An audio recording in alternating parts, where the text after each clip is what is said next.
momento vivido por João Otávio dos Santos, quando idealizou o Instituto Dona Escolástica Rosa, está ligado a acontecimentos que marcaram a vida de Santos na segunda metade do século XIX.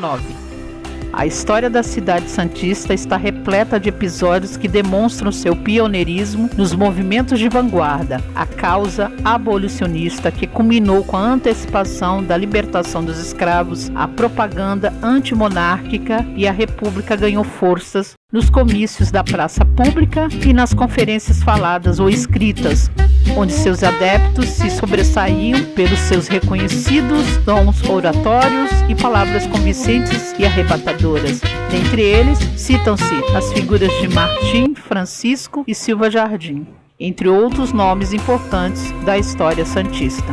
A cidade de Santos não apresentava no seu conjunto o esplendor de outras cidades coloniais brasileiras. A maioria de suas edificações eram sóbrias e sem nenhum tipo de luxo. Suas ruas eram abertas, acompanhando a topografia do território. Daí seu traçado irregular, na maioria mal niveladas e sem sarjetas para o escoamento das águas pluviais, o que causava constantes inundações. O seu porto, na primeira metade do século XIX, era aparelhado para atender às demandas do açúcar. A relação da cidade com o porto e sua transformação só ganharão aspectos significativos com a entrada na Rota do Café. Em 1851, Santos tornou-se o Porto do Café, pois a exportação cafeeira suplantou a do açúcar e manteve o crescimento constante. O café transformou a política nacional, onde São Paulo ocupara um lugar de destaque no país, e também em Santos, onde o porto desempenhara a enorme tarefa de ser porta de entrada e saída das nossas riquezas. A demanda do café gerou a construção da malha ferroviária para um rápido escoamento desse produto, e esse processo acarretou a criação de redes de serviços ligadas ao comércio exterior, que por sua vez obrigou a expansão do porto para atender a essa exigência logística. Entre 1856 e 1859, já se obtém os primeiros dados estatísticos para a implantação da malha ferroviária que ligará Santos ao Planalto Paulista. Em 1859, um grupo inglês liderado pela casa bancária Rothschild, após negociação com o Barão de Mauá, iniciou a construção de São Paulo Railway, com a adoção do sistema folicular no trecho da serra. Terminada 8 anos depois, a ferrovia que ligou Santos a Jundiaí, passando por São Paulo, foi inaugurada em 16 de fevereiro de 1867. É nesse contexto que surgirá um novo perfil de habitantes e novas ocupações na cidade. A chegada de imigrantes para o interior de São Paulo, sobretudo no Oeste Velho Paulista, Campinas, Ribeirão Preto, teve um papel diferente daquele relegado aos escravos durante muitos anos. A partir do momento que a situação ia se agravando no centro, aqueles que possuíam condições financeiras favoráveis passavam a se instalar nas áreas da Avenida Conselheiro Nébias e Avenida Ana Costa, no bairro Vila Nova, próximos à praia. A configuração dos sobrados em cortiços localizados no centro será um retrato disso. Quem podia pagar por melhores condições de moradia se afastava das doenças. Quem não podia contava apenas com a sorte. Nesta cidade, os padrões de habitação das classes trabalhadoras podiam ser definidos mais ou menos da seguinte maneira: cômodos onde dormiam, construídos com tábuas e telhas de zinco nos quintais das casas, e sublocação de quartos e porões. A inexistência de banheiros ou mesmo latrinas era um constante. Os dejetos eram jogados nesses mesmos quintais ou em terrenos baldios fronteiriço às habitações. A cidade possuía 13.012 habitantes em 1880. A inexistência de saneamento, sobretudo na área portuária, dava a Santos o estigma de Porto Maldito, o que dificultava o crescimento da cidade. Uma das consequências desses problemas será o aumento do número de crianças que não recebiam atendimento suficiente das autoridades, agravando a situação dos problemas sociais da cidade. Muitas pessoas pobres, entre elas imigrantes, acabaram vítimas desta moléstia. Crianças cujos pais estavam internados ou haviam falecido ficaram entregues à sua própria sorte. Mães cujos maridos haviam morrido, deixando-as com vários filhos, não tinham como sustentá-los. Pais trabalhadores, tendo morrido a esposa, viram-se sem saber o que fazer para cuidar dos filhos e continuarem a manter a casa. Somente em 1903, depois de muitos pedidos feitos em anos anteriores pelo presidente da Câmara, Júlio Conceição, é que serão realizados investimentos nos serviços de esgotos feitos pelo então chefe da Comissão de Saneamento do Estado, o engenheiro José Pereira Rebouças, e posteriormente completada pela monumental obra de engenharia, o que foi a canalização dos riachos, elaborada por Saturnino de Brito, engenheiro sanitarista. Basicamente consistia em dois sistemas, um de esgoto e outros de galerias pluviais para o recolhimento das águas da chuva. Um conjunto de 9 canais de drenagem superficial cortava a parte santista da ilha de São Vicente.